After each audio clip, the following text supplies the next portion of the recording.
When my sister and I were still in our mother's womb, our grandfather arranged two childhood engagements for us. One was to James, the grandson of his late comrade in arms. The other was to William, the son of a wealthy businessman. We were originally going to draw lots. My sister would marry William, and I would marry James. But who would have thought my sister found William not handsome enough and insisted on marrying James instead? I had no choice but to take her place and marry William. After we got married, the William family's business flourished, and as the young madam of the William household, I became more and more admired, glamorous, and successful. My sister, after marrying James, discovered he was just an ordinary junior military officer, rigid, dull, and broke. Watching me live so well, she grew resentful. At our grandfather's birthday banquet, she stabbed me to death, screaming furiously that William should have been her man, that I had stolen her life, and that I hated me. A sharp, searing pain burst through my abdomen. I looked down and saw her hand, clutching the handle of a fruit knife, buried entirely in my stomach. The music of the birthday banquet and the cheerful laughter of the guests continued in the background. No one noticed the tragedy playing out in this quiet corner.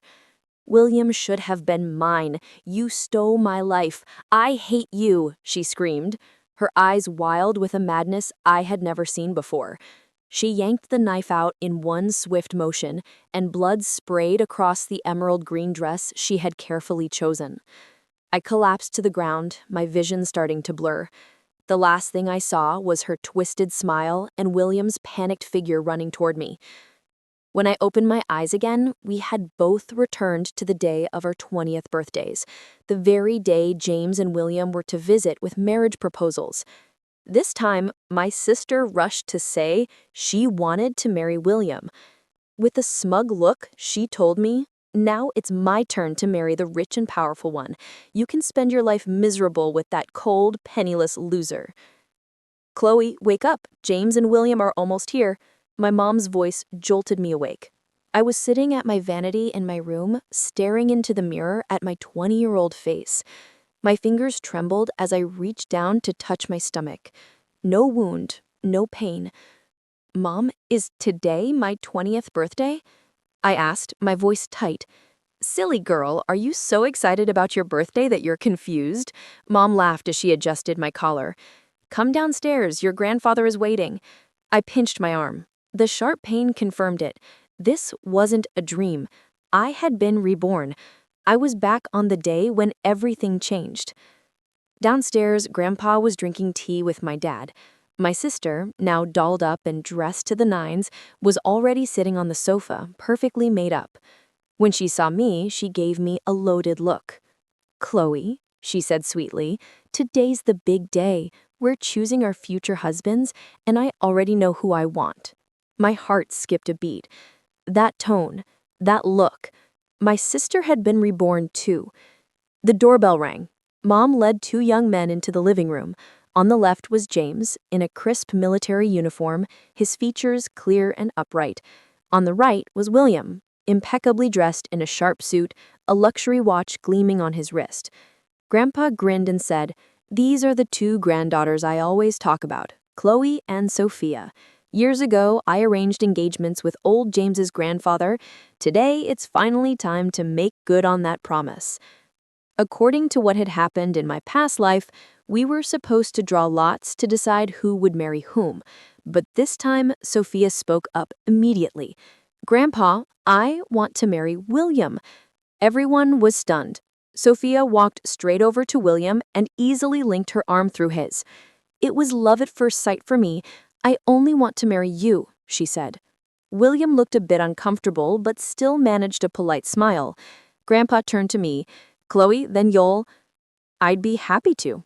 I cut him off, walking directly toward James. He stood straight and tall, his eyes clear and calm as he looked at me. A flicker of resentment passed across Sophia's face before it quickly shifted back to smug satisfaction. She leaned toward me and whispered, "This time, I get the rich and powerful man. You'll just have to live a miserable life with that cold, penniless loser." I looked her in the eye, my voice steady. "I wish you happiness." James gave me a crisp, standard military salute. "Miss Chloe, I'll do everything I can to make you happy." His gaze was so sincere, it sent a tremor through my heart. He was nothing like how Sophia had described him in our past life, rigid, boring, and unremarkable. After the engagement ceremony, both families began planning the weddings. Sophia was busy flaunting the lavish betrothal gifts the William family had sent her, while I quietly started learning more about James's background. The Miller family wasn't wealthy, but they were known for their integrity and strong values. My mom told me that James had already become a company commander at such a young age. His future was promising. My dad added that James's father had passed away early and he'd been raised by his mother alone. It was said that Mrs. Miller was upright, principled, and highly respected in their community. That was a far cry from what Sophia had complained about in our past life, claiming James was a poor soldier from a backward family. The wedding was set for next month. Sophia spent her days getting fitted for an extravagant designer wedding gown, while I chose something simple and elegant. Whenever she bragged about the latest luxury items the William family bought her, I would just smile and say nothing.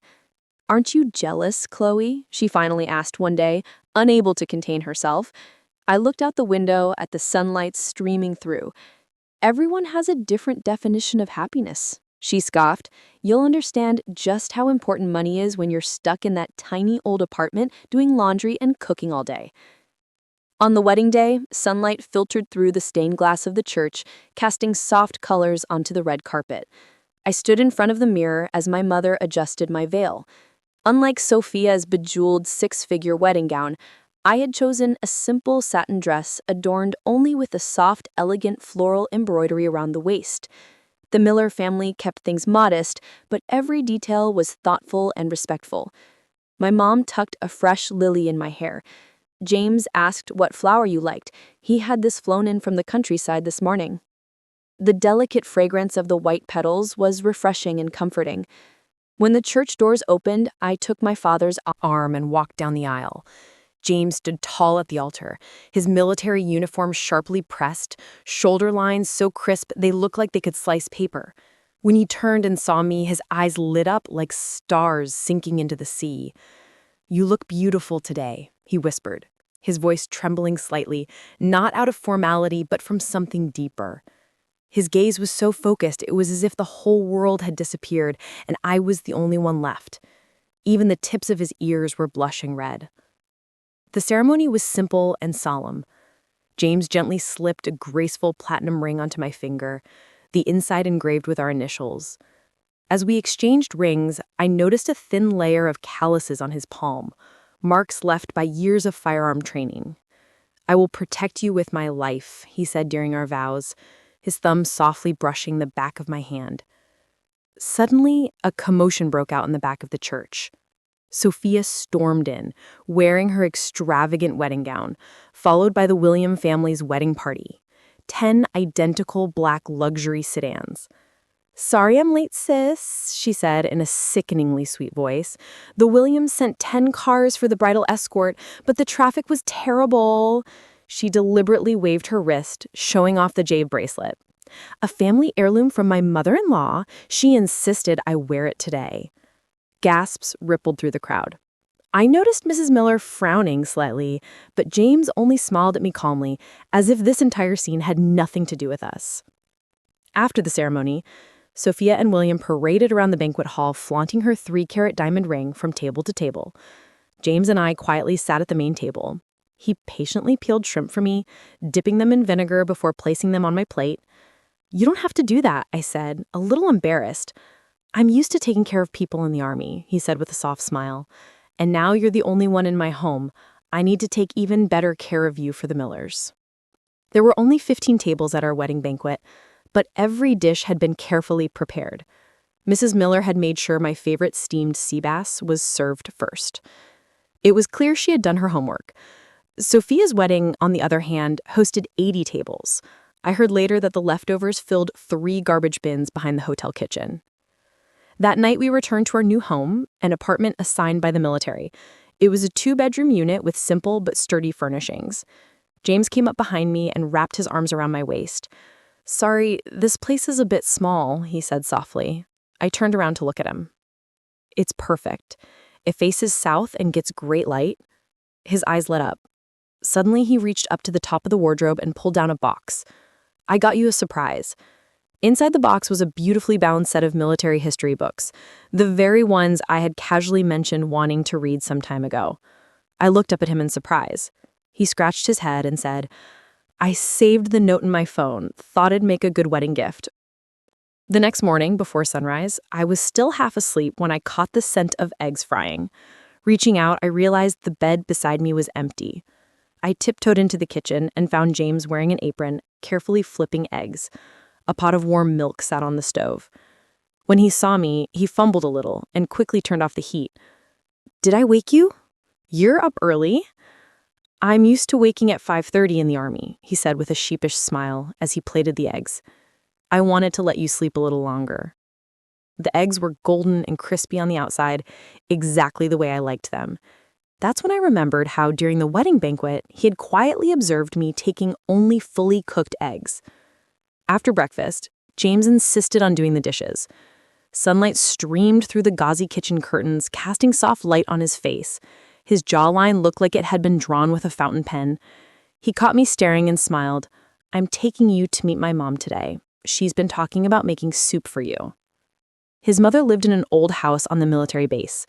As soon as we stepped inside, the rich scent of herbal chicken soup filled the air. She gently pulled me down to sit beside her, studying my face carefully. "James didn't bully you, did he?" "Mom," James muttered, ears turning red.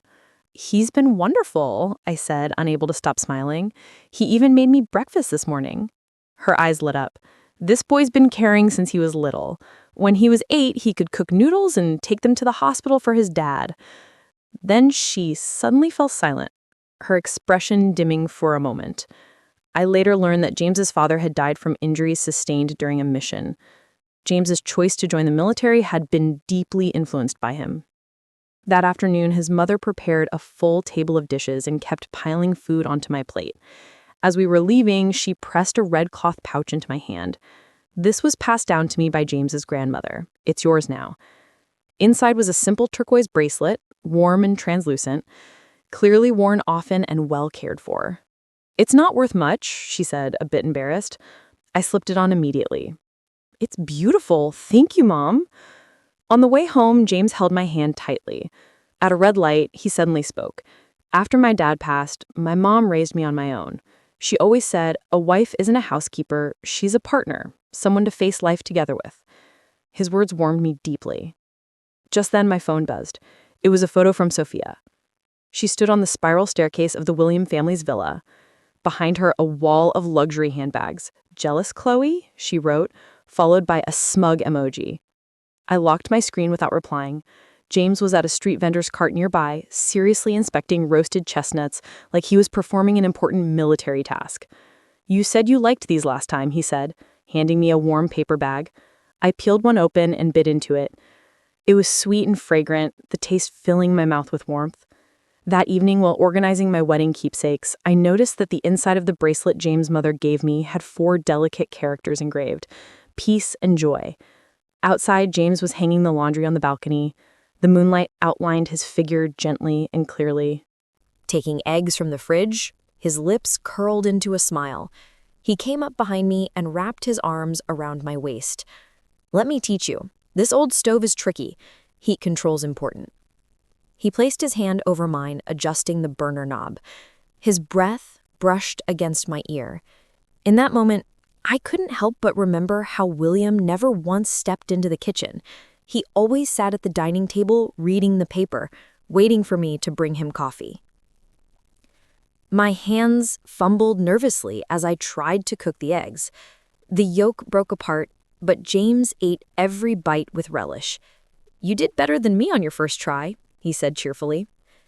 I remembered how my first attempt at frying eggs back then had turned them into charcoal. After breakfast, he insisted on washing the dishes himself. "Weren't you going to the military base commissary to shop today? I'll drop you off on the way," he offered. On the way there, he told me in detail which stall had the freshest vegetables and which auntie sold the best cuts of meat. These little bits of information were things he had carefully remembered from each of his weekly trips home. After dropping James off, I stood outside the commissary and took a deep breath. "You must be Captain Miller's wife," one of the smiling vendors said as she handed me a cloth bag. "Little James called yesterday and told me you'd be coming. He asked me to save you a fresh bass." I stood there stunned. James had thought even this far ahead. That afternoon, I followed a recipe on my phone and managed to make one dish and one soup.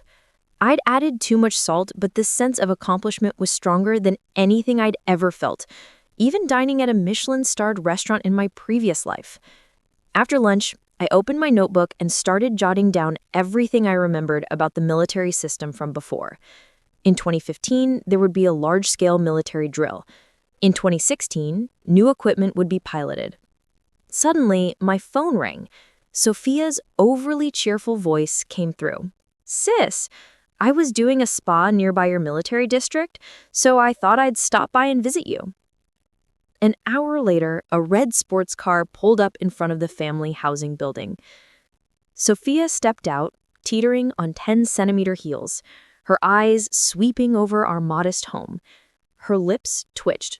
"William insisted on buying me this car, said it was a wedding gift." She jingled the luxury keychain hanging from the keys. "Sis, you don't even have a housekeeper." I handed her a cup of tea. "I'm used to it. It feels comfortable this way." She suddenly leaned in. "Is James treating you well?" Even under her thick foundation, I could still see faint dark circles under her eyes. "He's great," I replied, pointing to the vase of fresh sunflowers on the windowsill. "He brings home little things every day." Her smile faltered for a split second. Then she quickly recovered and gave a smug grin. "The William family just bought me a full set of jade jewelry. They say it's a family heirloom." Her phone rang. When she saw the caller ID, her fingers trembled slightly. I have to go. My mother-in-law scheduled a mahjong game." She stood up quickly, knocking over the teacup with her designer bag. When I walked her to the door, I noticed a red scratch on the back of her neck. It looked like a rope burn. She caught my glance and quickly adjusted her collar. "The cat scratched me," she said casually. Watching her retreat in such a rush, I fell into thought. In our past life, around this time, William had already started seeing other women behind her back. That evening, James came home with a request. "A few of my teammates are coming over for dinner tomorrow. Is that okay?" "Of course," I said right away, pulling out my notebook. "Any dietary restrictions? Favorites?" He looked surprised as he scanned the list of notes I'd taken. "How'd you know Captain Davis likes spicy food?" "You mentioned it once," I said, with a small lie. In truth, I'd overheard it at a military banquet in our previous life. The next morning, I got up early and began prepping according to my notes. As the braised pork simmered on the stove, James walked in with 3 of his fellow soldiers. "Good afternoon, ma'am," the youngest among them said with a sharp salute. "Brother James is always bragging about your cooking." I smiled and invited them to sit. The skills I'd honed entertaining guests at the William household now came in handy. I remembered every name and rank, refilled drinks and tea at just the right time, and kept quiet during their serious conversations. When it was time to serve the food, I made sure to consider everyone's taste preferences. "Where did you find such a wife, James?" After a few rounds of drinks. The oldest one, Captain Davis, clapped James's shoulder with admiration. "She reads people better than the political office director." James's ears turned bright red, but his eyes sparkled. I knew this dinner meant a lot to him. Captain Davis was one of the key evaluators for the upcoming promotion assessments. After the guests left, James helped me clean up the dishes. "Thank you for everything today," he said softly. "Captain Davis said your food is better than the officer's guest house." I laughed as I dried my hands. I used to help my mom host guests at home all the time. That weekend at the commissary, I ran into Captain Davis's wife, Auntie Lynn. "Oh, Chloe, old Davis hasn't stopped praising you since that dinner," she said warmly, taking my hand. She lowered her voice and added, "The district has an inspection coming up next month to check training performance. How's little James preparing for it?" "He's been working overtime every day," I answered with a smile. I pretended to be worried. "I just don't know what the upper command is focusing on this time." Auntie Lynn lowered her voice. "Word is, this time they're focusing on night combat and information-based equipment operations."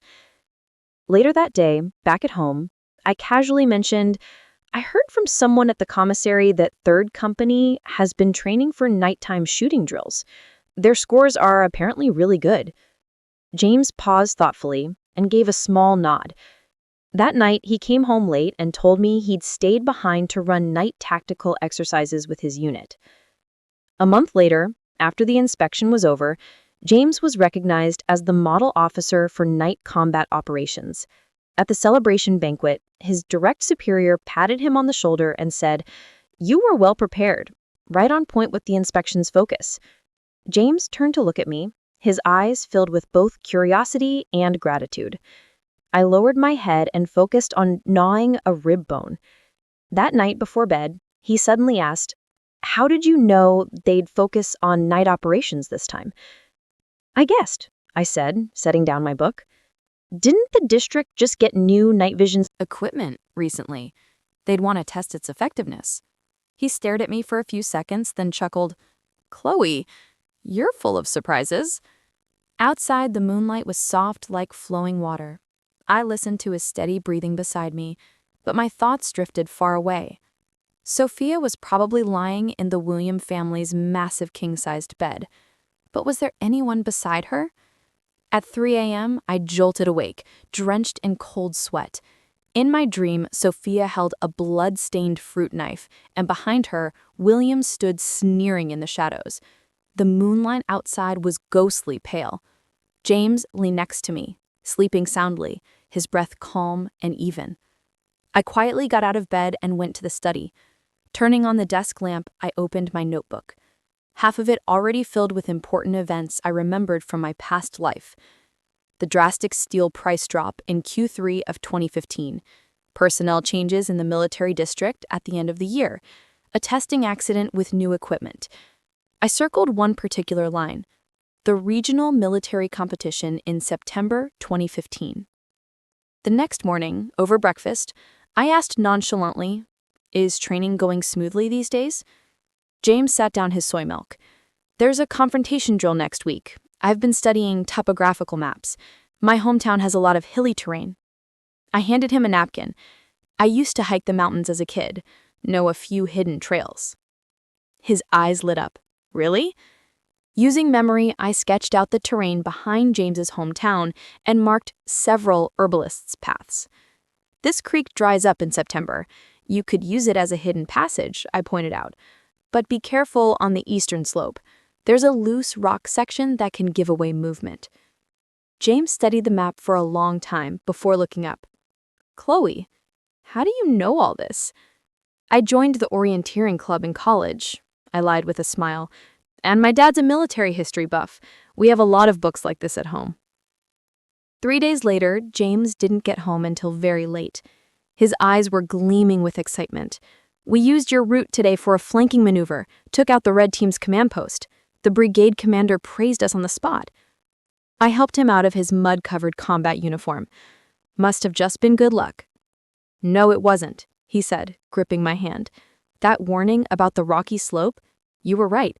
There were red team sentries stationed there. We circled around from the downstream route." The kettle started to whistle sharply. I turned to shut off the stove, hiding the smile spreading across my face. That weekend at the commissary, Auntie Lynn pulled me aside mysteriously. "I heard little James did exceptionally well in the drill.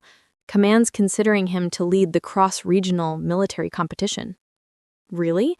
I nearly dropped the basket of eggs I was carrying. On the way home, my phone rang. Sophia's voice sounded thick, like she had a stuffy nose. "Sis, are you busy?" "Just finished grocery shopping. What's up?" There was a pause on the other end. Then she said, "William hasn't come home for 3 days. She suddenly started crying. "My mother-in-law says I'm useless. Can't even keep my husband around." I stood on the roadside under a sycamore tree, watching sunlight filter through the leaves, casting dappled shadows across the pavement. Maybe his company is busy with a new project. I wouldn't know. Sophia sobbed. They keep saying something about funding rounds and equity agreements. I don't understand a word of it. Sis, how did you used to... She cut herself off mid-sentence. I tightened my grip on the phone. She almost let it slip. She wanted to ask how she had dealt with this kind of thing in her past life. Pay more attention to his work, I said flatly. At the very least, remember the names of his colleagues and what project he's currently working on. Who can remember all that? Sophia said irritably. Yesterday, his secretary called. I mentioned Mr. Smith by accident, but apparently it was someone named Davis. William yelled at me for embarrassing him.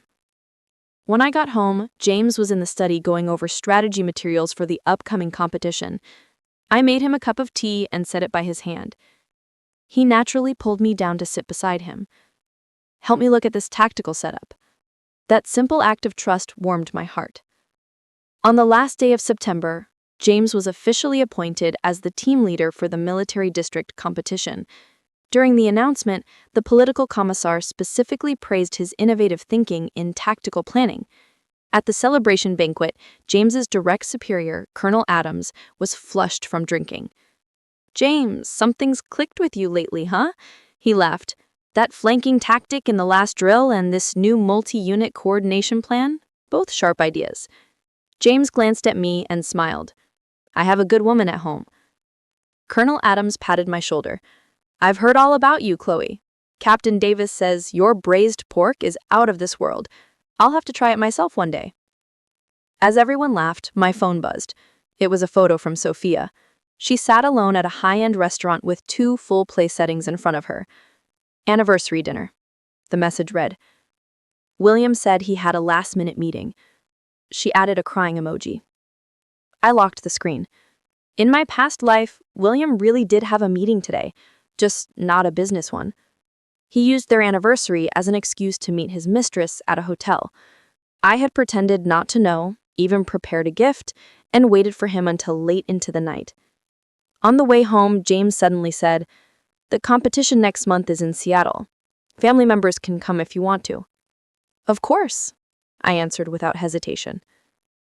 That night, after James fell asleep, I opened my notebook again, flipping a few pages ahead. An entry had been marked in red ink. November 2015. Wallace Group's capital chain crisis. William turns to Horace Investments for help. I gently closed the notebook. Sophia's hard days were only beginning. The desk lamp cast a soft golden glow on James's profile. In front of him lay the 7th revision of his battle plan. The regional competition was just 2 weeks away, and he had only been sleeping 4 hours a night for the past 3 days. I quietly set down a cup of honey grapefruit tea. He looked up and rubbed his tired, blood-eyed eyes. "Did I wake you?" I pulled up a chair beside him. "Where are you stuck in the plan?" He pointed at a section on the map. "Red team will definitely place forces here. A frontal assault would be too costly, but the alternate route would take too long." I studied the terrain. "This area," I pointed at the western edge, "is prone to landslides, right?" James paused, surprised. "How did you know? There was a landslide during a drill last year, wasn't there?" I replied lightly. "Just a hunch. If Red Team expects you to take the long way around, they'll probably set up an ambush there." James suddenly shot to his feet, his chair screeching loudly against the floor. He pulled me into a tight hug. "Chloe, you're a genius." He smelled faintly of pine and sweat, his heartbeat strong and fast. The next morning, James headed straight to the command post to revise the plan. While cleaning the study, I found a note he had left on the desk. "I might be home late tonight. Don't wait for dinner. P.S. Mrs. Adams invited you to her tea gathering." There was even a crooked little smiley face drawn in the corner. I couldn't help but smile. It felt so much more genuine than William's cold, templated work messages. Colonel Adams' home was in the officers' residence building. When I arrived, 5 or 6 military wives were already seated in the living room. As soon as I entered, a middle-aged woman with permed hair waved warmly. "You must be Chloe. My husband talks about you all the time." "Nice to meet you, Mrs. Grant," I said, addressing her correctly. My knowledge of military families from my past life at the Wallace household was finally coming in handy. The conversation flowed from children's education to district gossip. I chimed in at just the right moments, engaged but not overbearing. When the topic shifted to the upcoming military district anniversary celebration, Mrs. Zhao suddenly turned to me. "Chloe, what kind of program is James's unit preparing?" "They're rehearsing now," I replied smoothly. "They're adapting the competition strategy into a tactical skit." In reality, James hadn't mentioned any such thing. In my past life, there had indeed been a performance showcase at the military district's anniversary celebration. The winners often left a strong impression on the higher-ups. As soon as I got home, I texted James about it. He replied quickly, "How did you know there'd be a performance showcase? The official notice just came out this morning." "Just a guess," I answered. "Don't they hold one every year?" That evening, James came home with a thick stack of documents. "The political office is requiring every competing unit to prepare a program," he said. "Perfect timing. We can adapt the military competition scenario into a skit." He looked at me with a complicated expression. "Chloe, sometimes you're so accurate, it's scary." A week later, during the performance showcase, James's unit's skit won the Best Creativity Award. After the performance, a white-haired general came up to shake James's hand. "You've got ideas, young man. Who designed this program?" "It was the collective effort of our unit," James replied humbly, "but my wife contributed quite a bit too." Very good, the general said, patting his shoulder. "A husband and wife working together can accomplish anything." He looked thoroughly pleased. The evening banquet was held at the district guest house. I chose a navy blue dress, elegant without being showy. When James saw me, his eyes lit up. "You look beautiful." At the banquet, I noticed several military wives subtly observing my manners. "James's wife has such poise," Vice Commander Lewis commented to Colonel Adams, his voice just loud enough for me to hear. As he spoke, a stir rippled through the banquet hall. A familiar figure staggered inside. Sophia wore a revealing evening gown, her cheeks unnaturally flushed. Behind her stood William and a balding middle-aged man. "This is our company's latest investment proposal, Mr. Smith." William's polished voice floated across the room. Sophia's eyes were unfocused, the wineglass in her hand trembling. The moment she spotted me, her eyes widened in shock. William finally noticed us too. His face immediately darkened. He yanked Sophia toward him roughly. "Mr. Smith, let's talk over there." Sophia stumbled and her wineglass shattered on the marble floor. The sharp sound drew more stares. She tried to say something, but William shot her a vicious glare that made her fall silent. "Isn't that the heir to the Wallace Group?" Colonel Adams's wife whispered. "Bringing his drunk wife to a business meeting? What is he thinking?" I tightened my grip on my own glass. In my past life, by this point, I had already started accompanying William to meet clients.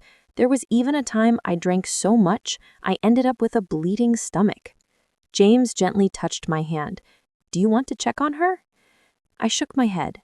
Sophia chose this path. She has to walk it to the end.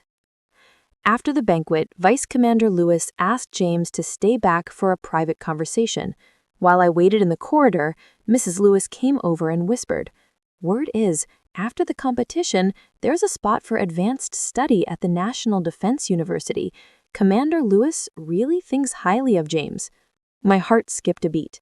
Normally, people selected for that program moved up the ranks quickly afterward. "Thank you for the tip," I said sincerely. She patted my hand. "You're so much better than those wives who just flaunt brand names. Colonel Adams told me James consults with you on every plan these days." "I just offer a few ideas," I replied modestly. When James came out, his eyes were shining. "Vice Commander Lewis wants me to write a paper on information-based warfare." On the ride home, he couldn't stop talking about his ideas for the paper. Late that night, my phone buzzed. It was a voice message from Sophia. The background was filled with the sound of vomiting. "Sis, "I can't take it anymore," she cried. "He told me to keep that disgusting old man company." I stared at the ceiling for a long time. Eventually, I replied, "Do you need me to call you a car home?" "No," she sniffled. "My mother-in-law said if I mess up another deal, she'll cut off my credit card." I set my phone aside. Outside the window, a pale moon hung over the military base's watchtower, cold and bright. The day the acceptance letter from the National Defense University arrived, I was at the sink, dry heaving. A week of morning sickness had already lost me 3 pounds. My face in the mirror was as pale as paper. "Chloe," James's voice came from outside the bathroom door, followed by urgent knocking. "Open up." I wiped my mouth and opened the door. He stood there holding a large craft envelope, his eyes shining with excitement. I got in. Vice Commander Lewis called personally to confirm. I didn't even have time to respond before another wave of nausea surged up. James's smile froze as he gently held my shoulders. "Is it those 2 red lines on the test stick?" His guess was confirmed. James immediately knelt on the bathroom tiles, pressing his face against my still, flat stomach. He wrapped his arms around my waist like a child. Who'd just been handed a bag of candy. "Double blessing," he murmured. When he looked up, the corners of his eyes were slightly wet. "I'm going to tell the political commissar today I'm withdrawing from the program." "Don't talk nonsense," I tugged on his ear. "This is a rare opportunity. But I don't want to leave you alone." His warm palm rested gently over my lower abdomen. "My mom can come take care of me," I cut him off. "And if not, we can hire a nanny. James Miller, if you dare throw away this opportunity, I'll take the baby and move back to my parents' house." He stared at me for a few seconds before suddenly bursting into laughter. "Chloe, you're adorable when you threaten people." In the end, we struck a deal. He would attend the training program but had to return home every weekend. His mom would move in and stay with me until the training was over. When Mrs. Miller arrived, she brought 3 hens and a bundle of traditional herbs, instantly turning the kitchen into an herbal soup kitchen. The whole apartment smelled of angelica root and goji berries. After James's father passed, I relied on herbal remedies to get through it, she said as she skimmed foam from the broth. "Now you're eating for 2. You need the best nutrition." I sat on a low stool peeling garlic. Sunlight filtered through the gauzy kitchen curtains, casting a warm glow on the silver strands at her temples. After James left for training, he sent me texts every day. Sometimes photos of his class notes, other times complaints about the inedible cafeteria food. Every evening during our video calls, the first thing he asked was always, "How many times did you throw up today?" On weekends, when he came home, he brought stacks of military theory books and would read aloud from them before bed. "For the baby," he said. One late night, I woke up to find him softly stroking my belly, whispering, "Daddy's going to protect you and Mommy no matter what." Halfway through the program, James was selected to represent the school in a joint military exercise. The night before his deployment, he stayed up organizing materials. As I handed him a glass of warm milk, I said, "What if you added an electronic warfare component to this plan?" He raised an eyebrow. "You understand electronics warfare?" "I've read a few articles," I said nonchalantly. In truth, one of William's past mistresses had been an expert in electronic operations, and she never stopped bragging at the dinner parties. James, deep in thought, began modifying the plan. 2 weeks later, the Blue Team, his unit, won by a landslide. His electronic interference squad was rated as a key strategic asset. "The vice principal spoke to me today. There's a chance I'll be assigned directly to the command department after graduation." I rubbed my now noticeably swollen belly and smiled. The next day, at a prenatal checkup, the doctor grinned and said, "Twins, healthy and strong." I immediately texted James. He replied with a flood of exclamation marks, then a single line. "I've submitted a request to transfer back to my original post." "Are you crazy?" I called him right away. "The command department's too busy," he said, sounding almost aggrieved.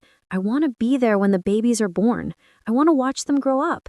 My dad died early. I know what it's like to grow up without a father." Just then, a bugle call echoed from his end. He quickly said, "I love you," and hung up.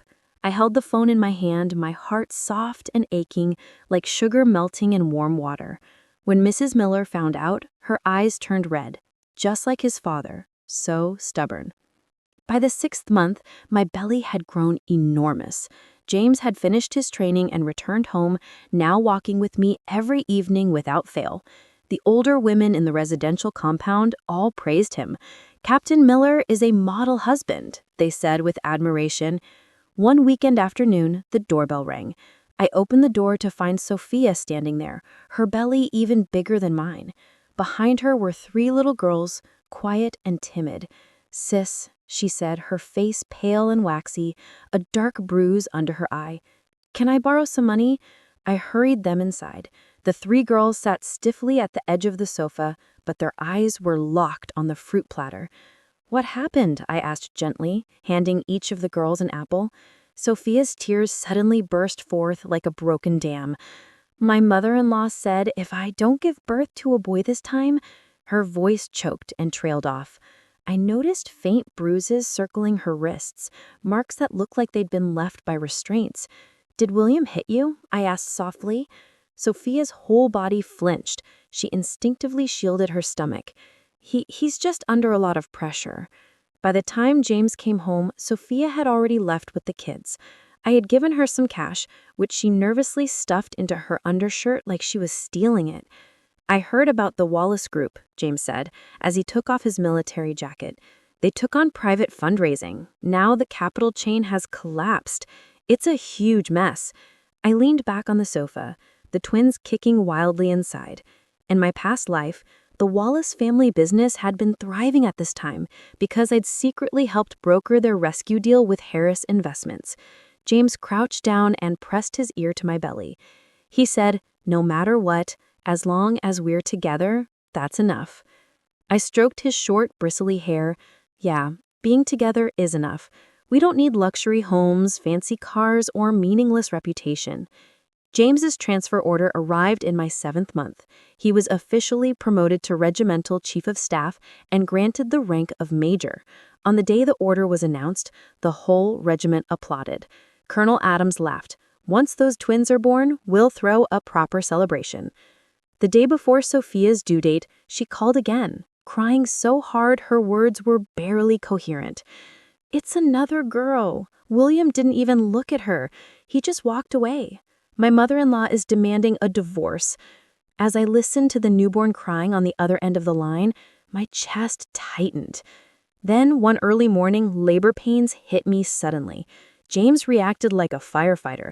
He grabbed the hospital bag in seconds. Mrs. Miller insisted on bringing a jar of ginseng soup. "Giving birth is a battle. You'll need your strength." Outside the delivery room, I heard James arguing with the doctor. "Prioritize the mother. If anything happens, save my wife first." That night, I opened an education fund account for each of Sophia's 5 daughters. I arranged automatic monthly deposits to ensure they would all have a chance at school. 3 months later, while I was buying formula in the baby section at the mall, I sensed someone following me. When I turned around, I spotted Sophia ducking behind a shelf in a panic. "Come out," I said aloud to no one. She shuffled out slowly, holding her youngest daughter, thin as a kitten, crying with a voice barely audible. "Why are you following me?" I asked, then stuffed a few cans of formula into her cart. Her eyes turned red. "I went to the bank. I know it's you sending money for the kids." Her voice trembled. "Why, after everything I did to you?" "The kids are innocent," I said simply. Then I grabbed a few packs of diapers and tossed them in as well. Suddenly, she grabbed my wrist. "Sis, William's a monster. He took everything. My jewelry, even my wedding ring." I looked down at her rough, worn hands and was reminded of my past life, when William had taken my jewelry piece by piece. He'd claimed they were gifts for clients' wives, when in reality they were for his mistress. "You need to find a job," I said with a sigh. "A friend of mine runs a daycare. I can refer you as a caregiver." Sophia yanked her hand back like I'd burned her. "Me? Serve other people's kids? I'm from the Wallace family." "The Wallace family doesn't exist anymore," I said calmly. "You need to eat. Your kids need to go to school." Her face twisted through several expressions before she forced out, "I'll think about it." Then she hurried off without even saying thank you. When I got home, James was reading a fairy tale to the twins. Lily drooled on his chest, while Leo stared intently at the illustrations. "You're back." James looked up with a smile. "Leo rolled over for the first time today." I set the formula down and kissed both of the babies. James smelled of gentle soap and baby lotion, a scent so warm and reassuring. "Chloe," James said more seriously this time, "I'm going on a work trip to the capital next week. Might be gone for 2 weeks." I folded Lily's onesie. "Mom's here to help. We'll be fine." "It's for a Central Military Commission meeting," he said in a lower voice. "There's a chance I'll be reassigned to a headquarters position." I looked at him, stunned. In my past life, that transfer had marked the start of a meteoric rise. "That's good news," I said, trying to sound calm even as my heart raced. James scratched his head. "But it means living in the capital full time. I was thinking of turning it down." "Don't be ridiculous." My voice rose sharply, startling little Leo. I quickly patted him gently, softening my tone. "Do you know how many people would kill for an opportunity like that? But the kids are still young." "We'll move with you," I interrupted. "James, don't give up your career for the family. You'll just end up losing both." He stared at me for a long moment, then suddenly smiled. "Chloe, sometimes I think you're more mature than I am." He placed the twins into their cradle and wrapped his arms around me. "Then let's go to the capital together." I leaned against his shoulder, breathing in that warm, familiar scent. Being together as a family was all that mattered. The appointment came sooner than expected. James was promoted to deputy director of a division under the Central Military Commission, bypassing standard procedure. The announcement ceremony was held at the Defense Department itself. Vice Commander Lewis attended in person, clapping James on the shoulder. 35 and already at deputy division level, there are few in the whole Army who can match you. The celebration was hosted at the military district's guest house. I wore a tailored navy blue suit dress, my hair neatly tied back. James stood tall beside me in full dress uniform, the stars on his epaulets gleaming brightly. People came over one after another to toast him. Somewhere along the way, the respectful Miss had been replaced by Mrs. Miller. "Comrade Chloe's contributions are no small thing," one retired general chuckled. "I heard Deputy Director Miller's proposal on information-based warfare. Wasn't that your work?" I gave a modest smile. I just helped proofread it for typos. In truth, the key ideas behind that proposal had come from a drunken conversation between William's mistress and a military insider. At the time, I just assumed that man was bragging. I never imagined that after being reborn, his drunken ramblings would become so useful. The banquet didn't end until late at night. James had drunk a little too much and held my hand tightly the whole ride home. "Chloe, without you, I wouldn't be where I am today." Outside the window, the lights of the Capitol shimmered like a river of stars. Our new home was a 2-story detached house in the military compound. On moving day, James's mom was in the courtyard holding little Leo, directing soldiers as they arranged the furniture. Lily was lying on the freshly laid carpet, chewing on her teether. "Mom, take a break." I handed her a cup of tea. She shook her head. "These old bones can still move." Her eyes welled up as she looked at James, who was on a ladder hanging the curtains. Only if his father could have seen this day. Just then, my phone rang, an unfamiliar number. When I picked up, it was Sophia's oldest daughter, Tina. "Auntie, Mommy's burning up and talking nonsense." I glanced at my busy family and lowered my voice. "Did you take her to the hospital?" "No, we don't have the money for the deposit." Her voice trembled. "The little ones are crying from hunger." Half an hour later, I stood in front of a crumbling house in the suburbs. The paint was peeling from the walls, and plastic sheets had been nailed over the broken windows. When I opened the door, the smell of mildew and urine hit me like a wave. Sophia was lying on a yellowed mattress, her cheeks flushed with fever. The 5 girls huddled around her. Tina held the youngest in her arms, while the 3 in the middle huddled together for warmth. There was no heat, and the girls were dressed in thin clothes. Their little fingers were purple from the cold. "Why didn't you tell me sooner?" I touched Sophia's forehead. It was scorching hot. When she saw it was me, she suddenly burst into tears. "Sis, I was wrong. I never should have fought you." "Don't say that now." I took off my coat and wrapped the smallest girl in it. "Tina, get your mom's insurance card. We're going to the hospital." Sophia struggled to sit up. "I don't have insurance. It's been lapsed for half a year." I called an ambulance immediately and then had James's driver come pick up the kids. Sophia was hospitalized for 3 days. I hired a nurse to look after her and temporarily moved the 5 girls into our guest rooms. "Let them stay," James said, as he came back from shopping, carrying bags of new clothes and backpacks for the kids. "We have enough space." I shook my head. Sophia won't agree. And sure enough, when Sophia was discharged and saw her kids clean, well-fed, and sitting around our dining table, her face instantly darkened. "Sis, what's this supposed to mean?" "Mommy, Auntie gave us new backpacks," the youngest girl said innocently. Sophia yanked her daughter to her side. "Shut up." Then she turned to me. "Don't think a little charity gives you the right to mock us." James frowned and was about to speak, but I placed a hand over his. "The kids need to go to school. Tina's grades are good. She could test into a top middle school." "Don't you dare meddle!" Sophia shrieked, her voice hysterical. "Haven't you taken enough from me already? You stole my whole life." She grabbed the girls and stormed out without even taking their coats. The youngest looked back at me, her eyes filled with longing. "Let her cool off," James sighed. "She'll come back when she thinks it through." But when Sophia returned, things were even worse. It was snowing heavily that day. A soldier called from the gate to say there was a woman with children asking for me. Sophia stood outside the sentry post, her down coat filthy and indistinguishable in color. The 5 girls clustered behind her like frightened chicks. As soon as she saw me, she fell to her knees in the snow. "Sis, please take us in. The landlord kicked us out." James was at a meeting. I asked the soldier to help bring them inside. A hot bath, warm food, clean clothes. The girls were soon asleep in the guest rooms. Sophia sat on the living room couch, her eyes swollen red. "William's gone for good." She clutched a mug of hot tea, her hands trembling. "He racked up over $3 million in loan shark debt. They said they'd take the kids as collateral." I was silent for a moment. Then I said, "You can stay here for now, but under 2 conditions." Sophia suddenly looked up, a flicker of hope in her eyes.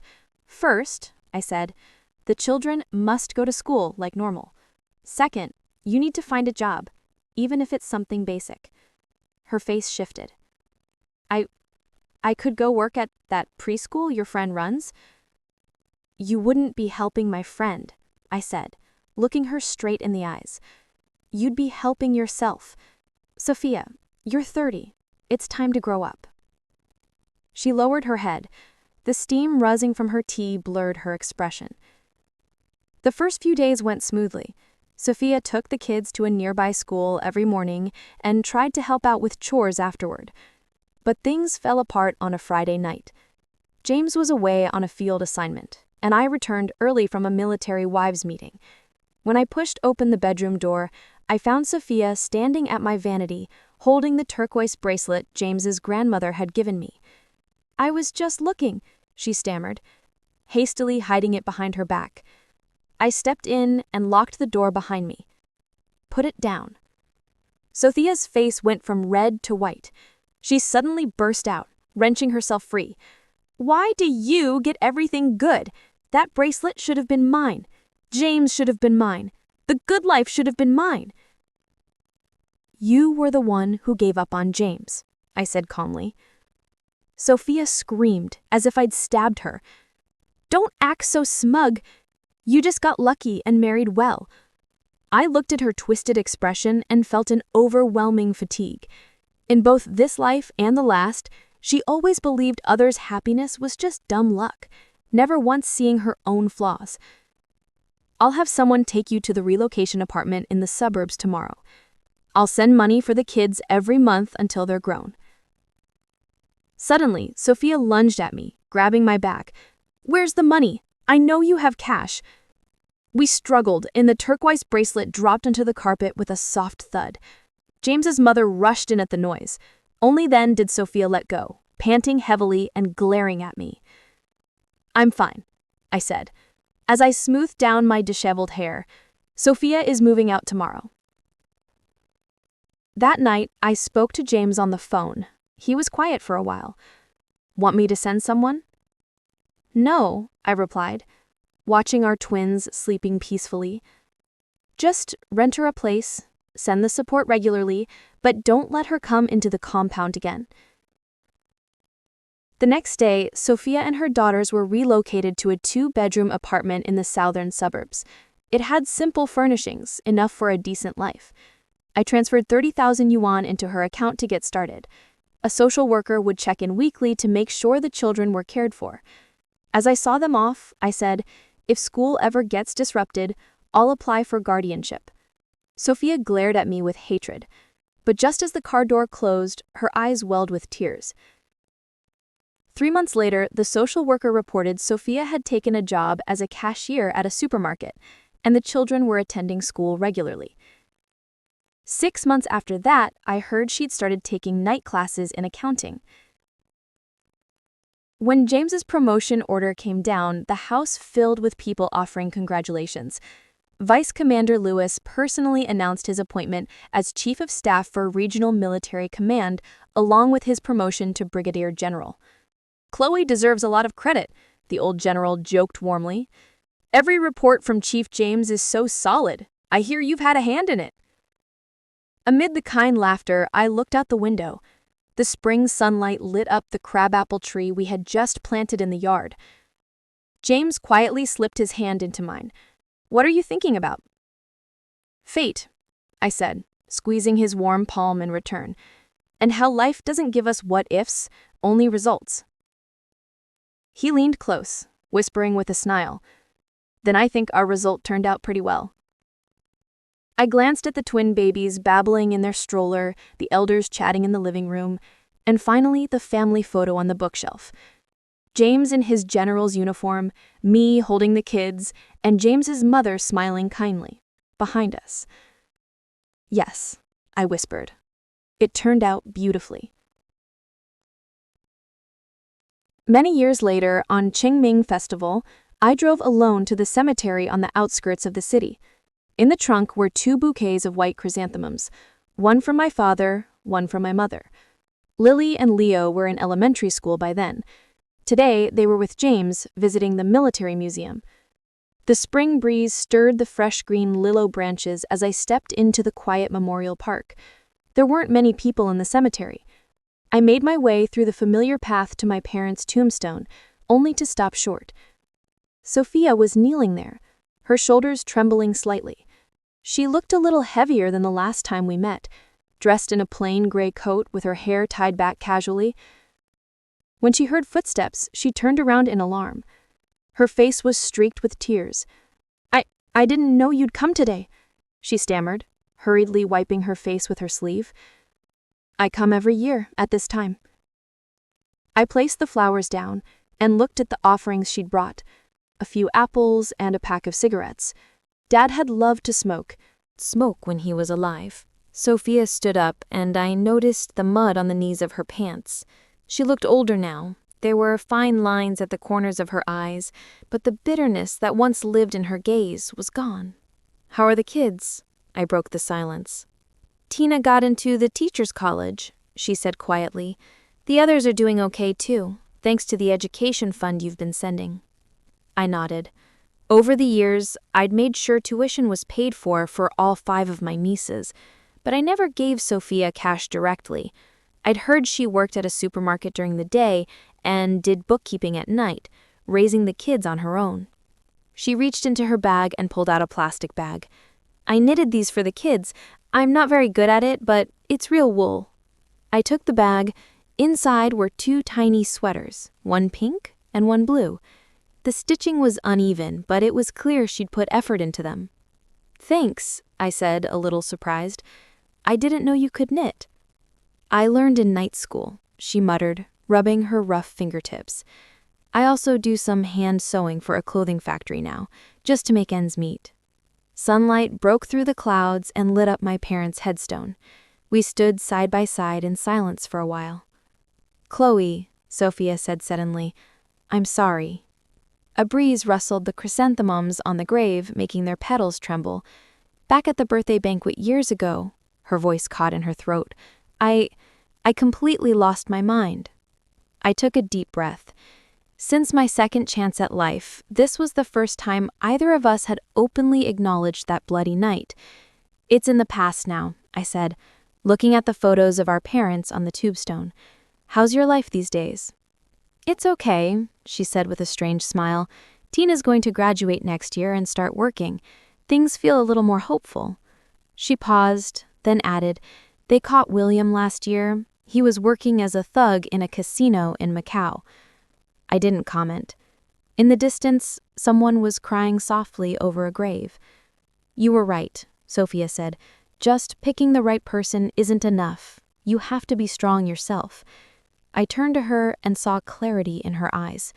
The years had smoothed away the chaos and left something real behind. The kids can come visit sometime, I said. Lily and Leo haven't met their cousins yet. Her eyes lit up, but dimmed just as quickly. It's better if we don't go to the compound. It's not appropriate. I have a small apartment in the city. I handed her a business card. That's the address and phone number. She took it, her fingers trembling. Thank you. Really, thank you. We left the cemetery, one after the other. Parked beside my car was an old electric scooter. In the front basket sat a supermarket employee cap, probably Sophia's. I'm off, she said clumsily, climbing onto the scooter. If they don't like the sweaters, don't feel bad about not using them. Sophia, I called out as she started to leave. Next Wednesday is Lily's birthday. She froze for a second, then nodded earnestly. I'll remember. On the drive back, James called. In the background, I could hear the kids chattering excitedly, their voices overlapping. Mom, Lily's voice came through clearly as she grabbed the phone. Dad said we get to ride a real tank. It's a tour of a tank, sweetie, I said, laughing. He chuckled and corrected them. We're just visiting the tank exhibit tonight. So, what do you want for dinner? I'll cook, I said. How about hot pot? It's still a bit chilly out. After hanging up, I glanced at the plastic bag on the passenger seat, pulled out the blue sweater, and noticed a small tag sewn inside the collar. The embroidery, uneven and crooked, read, Peace and Joy. The same words were etched on the turquoise bracelet James's mother had given me years ago. When I got home, James was in the kitchen slicing lamb for the hot pot. The twins were nearby, kneading dough like tiny chefs. As soon as she saw me, Lily ran over, proudly holding a lumpy mass in her hands. Mom, look, I made a tank. Wash your hands first, I said, laughing as I dodged her flour-covered fingers. Where's Dad? In the kitchen, Leo mumbled, not even lifting his head as he molded his own tank dough. James wore an apron and was focused on chopping scallions. At 35, he looked even more grounded and charming than the day we first met. The golden star on his epaulette gleamed under the kitchen light. You're back, he said with a soft smile. Was it crowded at the cemetery? Not too bad. I set my bag down, hesitated a moment, then added, I ran into Sophia. James paused for just a second. How is she? She's changed, I said, taking out the 2 little sweaters.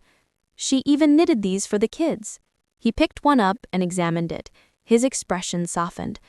The stitches are pretty solid. After dinner, once the kids were asleep, James and I sat on the balcony with cups of tea. The April night sky was unusually clear, with a few stars flickering above us. She said William was arrested, I said. James nodded. I heard it wasn't just debt, there were fraud charges too. He looked at peace with the news. I sipped my tea. She also said life isn't just about picking the right person. James laughed. That sounds like something you'd say. I did say it. I leaned against his shoulder. What if I'd chosen William back then? He thought for a moment. You'd have had a better life than Sophia, but not better than now. Why? Because you're capable. He playfully pinched my nose. And someone like William doesn't deserve that. I smiled, then suddenly remembered something. Oh, Lily's birthday? Let's invite her cousins. Good idea, James agreed right away. And we can give Sophia the key to the apartment we're not using. It's close to the kids' school. I looked at him, surprised. That apartment had always been in the back of my mind for Sophia, but I hadn't told him yet. What? He raised his eyebrow. You think I didn't notice you've been supporting her kids all these years? Moonlight bathed us in a quiet, gentle glow.